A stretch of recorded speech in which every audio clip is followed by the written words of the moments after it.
Battle through the heavens की और एक नई वीडियो में आप सभी का स्वागत है। तो कैसे हैं आप सब लोग? इस एपिसोड में आज हम जानने वाले हैं जियान का आगे का जो नेक्स्ट प्लानिंग है वो क्या होने वाला है।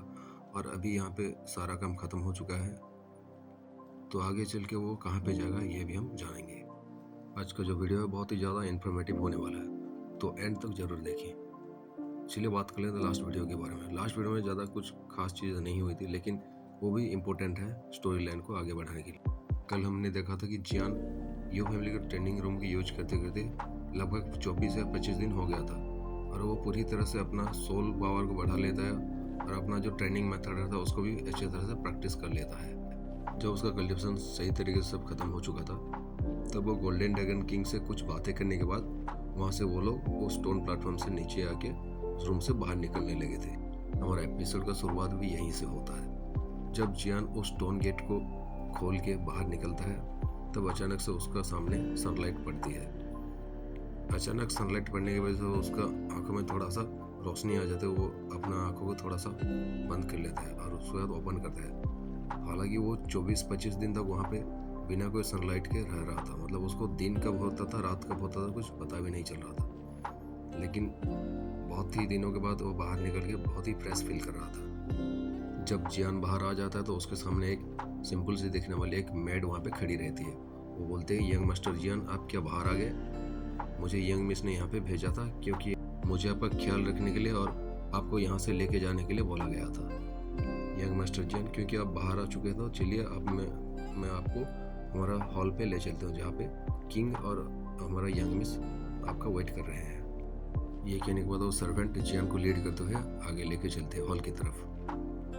जब हॉल की तरफ जा रही होते हैं तो सर्वेंट जियान से बोलती है कि यंग मास्टर जियान आप ही बहुत ही ज़्यादा टैलेंटेड पर्सन है, क्योंकि हमारे यंग मिस आपको बहुत ही ज़्यादा पसंद करती हैं। और ऐसा बहुत ही कम बार हुआ है कि किसी लड़के को हमारे यंग मिस पसंद करती हैं। शायद आज तक किसी को वो अपने दिल से पसंद नहीं करती थी। और आजकल के ज़माने में कोई लड़की को कोई लड़का अट्रैक्ट करता हो ऐसा तो शायद ही कभी हुआ है। अभी ये बात सुन के जियान का सर चकरा जाता है। वो सोचता है कि यार ये लड़की बोल क्या रही है। तभी वो सोचता है कि हाँ, तभी मैं सोचूं को वो किंग युआन के बारे में क्यों पूछे थे उस टाइम कि तुम्हारा वाइफ है या फिर कोई और है। अभी जियान को धीरे धीरे सब कुछ समझ आ रहा था क्यों उसने पूछा था। लेकिन जियान भी ऐसा आदमी नहीं है कि वो एक प्रॉमिस करने के बाद उसको तोड़ दे, इसलिए वो उसको एक फ्रेंड की तरह ही सोच रही थी। और वो तो अभी ठहरा फैमिली मैन। वो सोचा कि मैं तो अभी अपना फैमिली मैन हूँ, मेरा बीवी बच्चे हैं, मैं इसके साथ ऐसे कैसे धोखा कर सकता हूँ। और यहाँ पे उसका साथ छोड़ के नहीं भी जा सकता क्योंकि उसको मैंने पहले ही प्रॉमिस कर चुका हूँ हेल्प करने के लिए। तो इसलिए मैं इसका हेल्प करने के लिए चला आया। मुझे क्या पता था कि ये लड़की क्या फील कर रही है अपने भीतर भीतर, और मेरे साथ कोई रिलेशनशिप बनाने के लिए अपने मन में सोच रही है। तभी वो सोचती है कि ये रिलेशनशिप वगैरह मुझसे तो नहीं होगा, मैं उसका फ्रेंड बन के रह सकती हूँ। और बात रहा टैलेंटेड आदमियों की, तो वो इस दुनिया में टैलेंटेड लोगों की कमी नहीं है। आज नहीं तो कल कोई टैलेंटेड आदमी उसको मिल ही जाएगा। चलो अभी रूम में चलते हैं, हॉल में चलते हैं, बाकी सब बातें वहाँ पे। तभी वो दोनों कुछ देर बाद वहाँ पे उस हॉल पे पहुँच जाते हैं। जब वो हॉल पे पहुँचते तो वो देखते हैं किंग यूरो और यूरो के पिताजी कुछ डिस्कस कर रहे थे वहाँ पे। जब किंग देखते हैं कि जियान हॉल में पहुंच चुका था तो बोलते हैं कि लिटिल फ्रेंड जियान, क्या तुम आ गए अपने रिट्रीट से? अच्छा तुम आ गए, और देखने से तुम्हें अच्छा ऐसा लगता है कि तुम्हारा जो स्ट्रेंथ है वो भी पहले से बढ़ चुका है। अभी जियान को ऐसा लग रहा था कि वो जो किंग रहता है वो 5 स्टार ड्यूटी के सामने उसका स्ट्रेंथ जो है वो छुपाने के काबिल नहीं है। वो जितना भी छुपाए वो उस किंग को पता चल ही जाएगा। तभी जियान किंग को बोलते हैं, ये तो मेरे लक की साइड में था कि ये मेरा स्ट्रेंथ बढ़ गया थोड़ा सा, छोड़िए ना।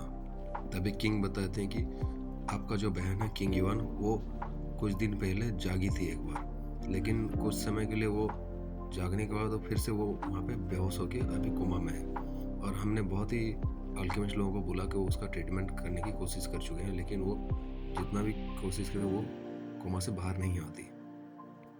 और मोस्ट इम्पोर्टेंट थिंग आपको बता दूं कि हमें जो है एक एम्परर लेवल का मॉन्स्टर कोर के बारे में पता चल गया है। यहाँ पे एक मिस्टीरियस रीजन ओपन होने वाला है जो कि बीस्ट माउंटेन रेंज में ओपन होगा, और आपका जो मॉन्स्टर कोर है आपको वहीं पे मिल सकता है। इस जगह को द रेमेंस ऑफ मॉन्स्टर बोल के भी कहा जाता है। अभी जियान पूछता है कि रेमेंस ऑफ मॉन्स्टर्स ये कैसी जगह है, क्या आप मुझे इसके बारे में कुछ बता सकते हैं? अभी किंग यहाँ पे जितने भी लोग रहते हैं उन सबको नीचे जाने के लिए बोल देते हैं। खाली जियान, यूरो और किंग ही यहाँ पे बाकी रह गए थे। अभी किंग जियान की तरफ देखते हैं जो कि पहले से कंफ्यूज था, और उसको बताते हैं कि ये जो डेमोनिक बीस्ट माउंटेन रेंज है ये एक फेमस प्लेस है किंगचिंग सिटी के पास, और ये प्रोफाउंड स्पिरिट कंटिनेंट के अंदर आता है। कुछ चीज़ों की वजह, कुछ रीजन की वजह से यहाँ पे जो इनका यहाँ का जो हवा है बहुत ही ज़्यादा कोल्ड और एक्सट्रीमली थिक है, मतलब बहुत ही ज़्यादा खतरनाक है यहाँ का हवा। ये जगह ऐसा जगह है कि यहाँ पे सूरज भी दिन में भी दिखाई नहीं देता है। अगर कोई बंदा इस माउंटेन रेंज में अकेला ऐसे घुसा चला जाता है तो चलते चलते कहीं पे खो जाएगा और उसका अता पता भी कभी नहीं मिलेगा, क्योंकि कहा जाता है कि यहाँ पे जो मॉन्स्टर्स रहते हैं बहुत ही ज़्यादा खूंखार लेवल के मॉन्स्टर रहते हैं यहाँ पे। एक्चुअली में बीस्ट के बारे में बात करा जा रहा है शायद। और इसी माउंटेन रेंज के बीच में the remains of monster located है, जिसका गेट अभी ओपन होने वाला है कुछ दिनों में। रीमर के हिसाब से यहाँ पे इमोर्टल लेवल का फाइटिंग स्किल्स वगैरह भी एग्जिस्ट करते हैं, और कई तरह की मार्शल आर्ट्स स्किल्स भी यहाँ पे एग्जिस्ट करते हैं। और इसके अलावा अगर बात करें तो यहाँ का जो बीस्ट है बहुत ही ज़्यादा ट्रबलसम है, और इनका जो कोर है वो भी आपको मिल सकता है। अगर सबसे खतरनाक बात करूँ तो जो पिछली बार यहाँ पे जो पार्टिसिपेंट गए थे यहाँ पे एक्सप्लोर करने के लिए, जो लोग गए थे वो वहाँ से लौट के नहीं आए थे, और वहाँ पे उनका अता पता भी नहीं मिल पाया। शायद वहाँ पे वो मर गए होंगे, लेकिन उनका क्या हुआ आज तक पता नहीं चला। तभी जियान बोलता है कि क्या यहाँ पे ह्यूमन और बेस्ट के बीच में बहुत ही ज़्यादा दुश्मनी है? तभी किंग बताते कि लिटिल फ्रेंड जियान, शायद आपको पता नहीं हो लेकिन ये जो बीस्ट माउंटेन रेंज है ये ऑलमाइटी के द्वारा छोड़ा गया एक फेमस जगह है, जहाँ पे इंसानों का जाना वर्जित है, क्योंकि भगवान यहाँ पे इन बेस्ट लोगों को बहुत ही ज़्यादा नफरत करते हैं, इसलिए वहाँ पे उनको बैन कर दिया है। वो इंसानों के दुनिया में नहीं आ सकते और इंसान वहाँ पे नहीं जा सकते। लेकिन यहाँ पे कुछ लोग एक्सप्लोर करने के लिए वहाँ पे जाते हैं, क्योंकि वहाँ पे कुछ ऐसी चीज़ें हैं जिनकी ज़रूरत सभी को रहती है। और जैसे कि मैंने तुम्हें पहले ही बताया था कि यहाँ पे तुम्हारा जो एम्परर लेवल का मॉन्स्टर कोर है वहाँ पे एग्जिस्ट करता है। अभी ये जो कि साइड में बैठी थी एक चेयर पे, वो बोलते कि पिताजी ये जो रेमेंस ऑफ मॉन्स्टर है ये जगह, ये कैसी जगह है, ये तो मुझे भी पता नहीं है। तभी उसके पिताजी हंसते हुए बोलते हैं कि बहुत समय पहले की बात है, ये जो ग्रेट 1000 वॉल में जब महायुद्ध हुआ था उस टाइम में काउंटलेस जो स्ट्रॉन्ग मैन रहते थे वो यहाँ पे मर गए थे। मरने के बाद उनका जो ब्लड और उनका जो बॉडीज वगैरह है वो उसी जगह पे गिर गया था, और वहाँ पे वो रह गया आज तक। इसकी वजह से वहाँ पे बहुत ही ज़्यादा मिस्ट्रीज छिपा हुआ है, और वहाँ पे इतनी ज़्यादा फाइटिंग स्किल्स वगैरह बहुत दिनों से अवेलेबल है। और क्योंकि वो बीस्ट माउंटेन रेंज के अंदर आता है, इसलिए कोई भी इंसान जो नॉर्मल पर्सन रहता है वहाँ पे जा नहीं पाते, और बहुत ही जो जीनियस इंसान रहते हैं, यंग पीपल रहते हैं, वहाँ पे वो कम्पीट करने के लिए जाते हैं, और वहाँ पे वो जाने के बाद जब बाहर आते हैं तो वो एक स्ट्रॉन्ग मैन बन के इस कॉन्टिनेंट में देखा जाते हैं। अगर वहाँ पे तुम्हें अगर एम्परर ब्लड मिलता है तो तुम एक एम्परर में भी बहुत जल्दी प्रमोट हो सकते हो, और तुम एक अपना अलग ही लेवल का सीक्रेट को पोजेस कर सकते हो। जियान जो कि ये सब सुन रहा था ध्यान से, लेकिन उसके सर के ऊपर से सब कुछ निकल जा रहा था। लिटरली अगर बात करूँ तो ये सब बातें मेरे भी सर के ऊपर से चला जाते हैं, लेकिन धीरे धीरे जब हम स्टोरी में आगे बढ़ेंगे सब कुछ क्रिस्टल क्लियर होता जाएगा। अब जियान पूछता है कि ये जो आप एम्परर बोल रहे हैं ये एम्परर होता क्या है? वैसे इसके नाम से ही पता चलता है कि ये क्या वॉइड को पोजेस करता है, इसलिए वो पूछ लिया था। ये सुन के जो यूरो के फादर रहते हैं वो एक स्माइल के साथ बोलते हैं कि वैसे ये जो एम्परर है ये तुमसे बहुत ही ज़्यादा दूर की बात है, इसके बारे में तुम ज़्यादा मत सोचो। बस एक अंडरस्टैंडिंग के लिए मैं बता दूं कि एक 7 स्टार डोडी का पीक स्ट्रेंथ वाला आदमी को हम एक एम्परर बोल के कह सकते हैं। एक एम्परर का एक ब्लड का बूंद अगर किसी समंदर में गिरता है तो वो एक महासागर में भी चेंज हो सकता है, उसमें इतना ज़्यादा पावर रहता है। अगर हम सही से बात करें तो ये सब एम्परर कुछ नहीं है, क्योंकि आगे चल के जियान बहुत ही ज़्यादा लेवल में ऊपर जाने वाला है, और ये सब उनके लिए चींटियों का सामान रहेगा, क्योंकि ये सब शुरुआती लेवल है। अभी यहाँ पे बहुत बड़ा बड़ा दिखाई दे रहा है, लेकिन बाद में ये सब छोटा दिखाई देगा। जब वो एम्परर लोग यहाँ पे गिर गए थे, मर के यहाँ पे गिर गए थे इस माउंटेन रेंज में, तो उनका ब्लड जो है वो भी वहाँ पे गिर गया था, और इसकी वजह से वहाँ पे एक ऐसा क्षेत्र बन चुका है जहाँ पे इंसानों का तो जाना उस माउंटेन रेंज में मना ही है, लेकिन हर कुछ सालों में वो जगह खुलता है, जबकि इस कॉन्टिनेंट या फिर आसपास के कॉन्टिनेंट के कुछ आसपास के लोग जो रहते हैं, जीनियस लोग रहते हैं, उसके अंदर जाके वहाँ पे अपने आप को साबित करने के लिए वो किसी भी हद तक चले जाते हैं। लेकिन पिछले बार जब जो पार्टिसिपेंट गए थे वो उनमें से कोई भी जिंदा लौट के नहीं आया था। अब एक स्माइल के साथ किंग बोलते हैं कि अगर मैं आपको बता दूं तो हमारा किंग सिटी के चारों तरफ जो 100 माइल्स का एरिया है, वहाँ पे जितने भी सिटीज़ हैं उन सब के यंग मास्टर्स या फिर यंगर जनरेशन का बंदे जो रहते हैं वो बहुत ही ज़्यादा हार्डली प्रैक्टिस कर रहे हैं इस रीजन के अंदर जाने के लिए। और मैंने सुना है यहाँ पे जो वुचेंग सिटी का यंग मास्टर वो भी बहुत ही सालों से प्रैक्टिस कर रहे हैं इस रीजन के अंदर जाने के लिए। और ऐसे बहुत से बड़े बड़े फैमिलीज़ है जहाँ जिनके जो यंग मास्टर्स और उनका यंग लेडी रहते हैं वो इसके अंदर जाके उस ग्लोरी को पाने की कोशिश करते हैं, जो पाने के बाद उनको इस कंटिनेंट में एक स्ट्रॉन्ग पर्सन के रूप में देखा जा सकता है। अगर यहाँ पे कोई बंदा उस ग्रेट फॉर्च्यून को अगर पा लेता है उस रीजन में जाके, तो इस जुआनलिंग कंटिनेंट में जुआनलिंग रॉयल फैमिली के नज़र में वो आ जाता है, और अगर उनके नज़र में आता है तो उसका फ्यूचर बहुत ही ज़्यादा ब्राइट है। तभी जियान एक सरप्राइज फील के साथ पूछता है, क्या जुआनलिंग रॉयल फैमिली? सुनने में तो ऐसा लगता है कि ये इस कॉन्टिनेंट का इंपीरियल फैमिली होगा और इस कॉन्टिनेंट का सबसे ज़्यादा पावरफुल होगा शायद। तभी जो किंग रहते हैं वो बोलते हैं कि ये हम बात है कि ये सभी लोगों को पता नहीं होता कि यहाँ पे एक इंपीरियल फैमिली भी एग्जिस्ट करती है, जो कि एक रॉयल फैमिली है जुआनलिंग का, और इनका हाथ जो है बहुत ही ज़्यादा दूर तक लंबे हुए हैं। इस कॉन्टिनेंट के बाहर भी अंडरवर्ल्ड में बहुत ज़्यादा दूर लंबे हुए हैं, इसलिए इनके सामने हम जैसे लोग सब चींटियों के समान माने जा सकते हैं। जियान भी एक हल्की सी स्माइल लेता है, वो जानता है कि ये सब लेवल उसका औकात में भी नहीं है, क्योंकि वो सब यहाँ पे उसको अचीव करना बहुत ही ज़्यादा टाइम लग सकता है। लेकिन बात जो भी हो, जियान ये जानना चाहता था कि वो जो सोकल्ड उस मिस्टीरियस प्लेस जो यहाँ पे बना हुआ है, वहाँ पे ऐसा क्या सीक्रेट है जहाँ पे यहाँ का लोग जो रहते हैं, यहाँ का सोकल्ड रॉयल फैमिलीज़ का या फिर बड़े बड़े फैमिलीज़ का जो यंग सन और यंग लेडी वगैरह रहते हैं, उस वहाँ पे जाके उस ग्रेट फॉर्च्यून को पाने की कम्पीट करते हैं। तभी जियान बोलता है कि अगर ऐसी बात है तो वहाँ पे जो बंदे जाएंगे, जो लोग जाएंगे, बहुत ही बड़े बड़े फैमिली के उनका जो बेटे वगैरह रहते हैं, बहुत ही स्ट्रॉन्ग पीपल वहाँ पे जाएंगे, और अगर बहुत ही ज़्यादा स्ट्रॉन्ग पीपल जाएंगे तो उनका तो कोई मैच ही नहीं है मेरे साथ, तो मैं वहाँ पे जाने का सोच भी नहीं सकता। तभी किंग बताती है वो जो लैंड ऑफ मॉन्स्टर्स या फिर वो जो मिस्टीरियस प्लेस रहता है, वो वहाँ पे एम्परर लेवल का जो एम्परर बंदे रहते हैं उनका पावर वहाँ पे बिखरे हुए हैं। इसकी वजह से जितना ज़्यादा स्ट्रॉन्गेस्ट आदमी वहाँ पे एंटर करेगा, वहाँ पे उसका जो सप्रेशन है, उसका दबाव है, वहाँ पे उतना ज़्यादा पड़ेगा, इसलिए वहाँ पे ज़्यादा स्ट्रॉन्ग आदमी नहीं जा पाते हैं। अगर उस रीजन में ये दबाव नहीं होता तो वहाँ पे स्ट्रॉन्ग पर्सन्स जाके वहाँ पे सब कुछ एक्वायर कर लेते, और ये जो यंग मास्टर्स वगैरह जा रहे हैं, ये सब उनको अपॉर्चुनिटी कभी मिलता ही नहीं। तभी किंग जियान को घूरते हुए बोलते हैं कि लिटिल फ्रेंड जियान, अगर मैं सही हूँ तो तुम अगर वहाँ पे नहीं जाओगे तो वहाँ का जो ग्रेट फॉर्च्यून है अगर किसी और के हाथ में लग गया तो तुम्हारा जो emperor level dragon demon core का सपना है वो भी वहाँ पे ख़त्म हो जाएगा, और वो तुम्हें शायद ही कभी मिल पाए।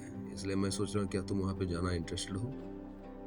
हाँ, मैं ये नहीं कह रहा कि तुम उनको जाके मारो, क्योंकि ये तुम्हारे लिए बहुत ही ज़्यादा डिफ़िकल्ट होगा वहाँ पे उनको जाके पूरी तरह से डिफीट करने में। ये कैसा रहेगा अगर तुम वहाँ पे अपना हिम्मत लगा के जाओ और वहाँ पे उन लोगों से कम्पीट करो और वहाँ पे वो जो ग्रेट फॉर्च्यून हो उसको हासिल करने की कोशिश करो। एक हाफ स्माइल के साथ वो जियान की तरफ देखते हैं, जियान का रिएक्शन क्या होने वाला है। अगर हम बात करें तो जियान वहाँ पे जाने के लिए घंटा भी डरता नहीं है, क्योंकि यंगर जनरेशन में जियान का जो मुकाबला है शायद ही कोई कर पाएगा। बस जियान अगर वरीड था तो इसलिए कि उस जगह का इन्फॉर्मेशन पूरी तरह से उसको पता चलना चाहिए, क्योंकि वहाँ पे जाने के बाद ऐसा ना हो कि वो ढूंढता फिरे कि कहाँ जाके वहाँ पे छुपना पड़े। तभी किंग के सामने वो जियान जो रहता है अपना आंखों को बंद करता है, एक डीप ब्रेथ लेता है और कुछ सोचने लगता है। अभी जियान सोच रहा होता है कि तो हम भी आज देखते हैं कि वो जो ग्रेट फॉर्च्यून बोल के कहा जाता है उस मिस्टीरियस प्लेस के बारे में, और वहाँ पे ऐसे ऐसे चीज़ें मिलती जो कि बाहर की दुनिया में नहीं मिलता। और मैं अगर जाऊँगा तो पिछली बार के जो कॉम्पिटेंट रहते थे वो क्यों वहाँ पे डिसअपियर हो गए थे, ये भी मुझे पता चल जाएगा। और अगर बाकी सब के बारे में बात करें तो जियान के जो कंधे पे अभी बहुत ही ज़्यादा जिम्मेदारी बैठा हुआ है, क्योंकि उसको उसके जो क्लान के मेंबर है उनको भी ढूंढना है। गोल्डन ड्रैगन किंग को एक बॉडी को भी दिलानी है, अभी होली फ्लेम्स कलेक्ट करना है, और मोस्ट इम्पोर्टेंटली जो है यूनर काइलिन्स वगैरह को भी अभी ढूंढना है। ये सब बातें तो छोड़ो, अभी उसको पावरफुल भी बनना है। इसके लिए उसको स्ट्रेंथ चाहिए, और टेक्निक्स वगैरह जितना भी ज़्यादा ट्रेजर्स मिले जियान के लिए उतना ही कम है। यहाँ पे वो सोचता है कि एक ही बार में तो 4 स्टेप नहीं ले सकते, एक स्टेप ही लेना सही रहेगा। अगर कोई अपॉर्चुनिटी आती है तो उसको कैसे हाथ से जाने दे सकता है कोई भी। जियान ऐसा आदमी नहीं था कि दूसरों के साथ वो कम्पीट करने में डरता है। भले वहाँ पे वो रिमेन्स ऑफ मॉन्स्टर या फिर वो जो मिस्टर्स प्लेस वहाँ पे बहुत ही ज़्यादा पावरफुल लोग आएंगे, कोई के पावरफुल क्लैन के जो मेंबर्स रहेंगे, उनका लड़के लोग रहेंगे, उनका बेटा बेटी रहेंगे, नोबल फैमिली से प्राउडफुल पीपल आएंगे। लेकिन अगर उनका कंपेयर जियान से किया जाए तो वो भी जियान कम नहीं है उनके सामने। हो सकता है उनके पास उनका जो फैमिलीज का स्पेशल टेक्निक्स या फिर कुछ अजीब तरह के फाइटिंग स्किल्स वगैरह रहे होंगे, लेकिन यहाँ पे जब डोडी कंटेनर में जियान आया है उसके पास भी एक टेक्निक है जो कि वर्निंग फ्लेम मंत्र है। वो कंप्लीट फ्लेम मंत्र उसके पास अभी कल्टिवेट करने के लिए है, और इसकी वजह से वो किसी को भी कम्पीट करने के लिए अपने पास कॉरेज रखता है। अभी अपने हाथों को टाइट करने के बाद वो किंग की तरफ देख के बोलता है कि सीनियर, अगर ऐसी बात है तो मैं आपका गाइडेंस को लेना चाहूँगा।